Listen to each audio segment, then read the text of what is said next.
about the train. So, Bo, do you take the train often? That's all. Almost every day. Almost every day. That is a lot. And I enjoy the train.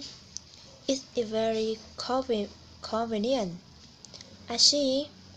And it's a fast way to travel or to. There are many people on the train during the rush hour. Well, there are many people in the morning before work, and there are many people in the evening after work. What about at the time? At the time, no, not so many people. There is never a traffic jam.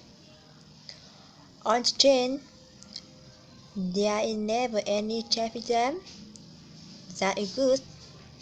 The fastest way to travel.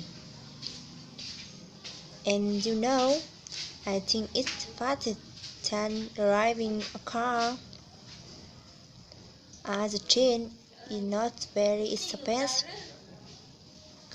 Hey Bob, look at the sky. The university we're waiting the wrong train. We're on the wrong part. Teach that we're on the wrong platform. So no, what do we do? Well, we can take a taxi. Taxi is good. Yes, taxi is good. Let's take a taxi. And we won't wait our time waiting for the wrong train.